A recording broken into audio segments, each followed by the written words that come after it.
అందరికీ నమస్కారం అండి. Hello everyone. ఈ వీడియోలో ఫుడ్ పాయిజనింగ్ అంటే ఏంటి అన్నది తెలుసుకుందాము. ఇంకా దానికి కారణాలు, లక్షణాలు, దానికి ట్రీట్మెంట్ ఏం చేస్తారు, ఇంకా ఏమేమి తినాలి, ఏమేమి తినకూడదు అవన్నీ బ్రీఫ్గా తెలుసుకుందాము.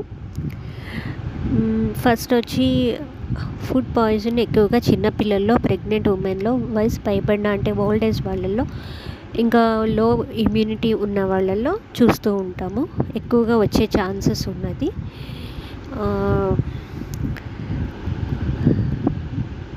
ఫుడ్ పాయిజన్కి అవడానికి కారణాలు తెలుసుకుందాము.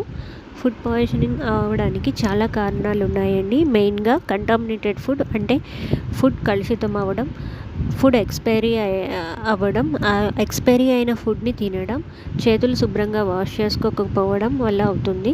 ఇంకా వంట చేసే టైంలో వెజిటేబుల్స్ అంటే కూరగాయలు, ఫ్రూట్స్ శుభ్రంగా కడగకుండా వండడం, ఇంకా ఫ్రిడ్జ్లో ఎక్కువ రోజుల పాటు స్టోర్ చేసిన ఫుడ్ని తినడం, ఇంకా మాంసం సరిగ్గా బాయిల్ కాకుండానే తినడం, ఇంకా చెప్పాలంటే కలుషితమైన వాటర్ అంటే కంటామినేటెడ్ వాటర్ని తాగడం వల్ల కూడా ఈ ఫుడ్ పాయిజన్ అయ్యే అవకాశం ఉంది. ఇప్పుడు ఫుడ్ పాయిజన్ అయ్యాక ఎలాంటి సిమ్టమ్స్ అంటే ఎలాంటి లక్షణాలు ఉంటాయన్నది ఇప్పుడు చూద్దాము. మెయిన్గా స్టమక్ పెయిన్, వాంతులు, విరేచనాలు అంటే మోషన్లో బ్లడ్ రావడం, కడుపులో తిమ్ముళ్ళు, ఫీవర్ లాంటివి సిమ్టమ్స్ కనిపిస్తూ ఉంటాయి. అప్పుడు వెంటనే డాక్టర్ని కన్సల్ట్ చేయండి. తర్వాత డాక్టర్ గారు మీరు చెప్పే సిమ్టమ్స్ని బట్టి ఒక అవగాహనకి వస్తారండి.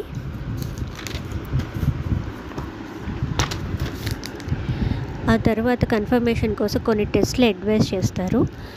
అంటే జనరల్గా స్టూల్ శాంపిల్ టెస్ట్, కొన్ని బ్లడ్ టెస్ట్లు సజెస్ట్ చేస్తారు. తర్వాత ఫుడ్ పాయిజన్కి ట్రీట్మెంట్ ఏం చేస్తారో చూద్దాం. మనకి ఫుడ్ పాయిజన్ ఎందుకు వచ్చిందో దాన్ని బట్టి ట్రీట్మెంట్ ఉంటుంది. బ్యాక్టీరియా వల్ల అయితే యాంటీబయాటిక్స్ సజెస్ట్ చేస్తారు. అదే పారాసైట్స్ వల్ల అయితే యాంటీ పారాసైటిక్ డ్రగ్స్ సజెస్ట్ చేస్తారు. ఇంకా ప్రోబయాటిక్స్ కూడా సజెస్ట్ చేస్తారు. ఇప్పుడు ఫుడ్ పాయిజన్ అయిన వాళ్ళు ఎలాంటి ఫుడ్ తినచ్చో చూద్దాము.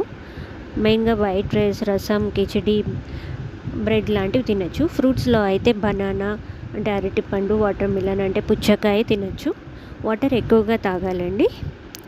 ఇంకా కొబ్బరి నీళ్ళు కూడా ఎక్కువగా తీసుకుంటే చాలా మంచిది. అండ్ ఫైనల్గా ఎలాంటి ఫుడ్ మనం తీసుకోకూడదు ఇప్పుడు చూద్దాం. ఫుడ్ పాయిజన్ అయిన వాళ్ళు ముఖ్యంగా డైరీ ప్రోడక్ట్స్ అంటే పాలు, పెరుగు, ఇంకా ఓట్స్ లాంటివి తినద్దు.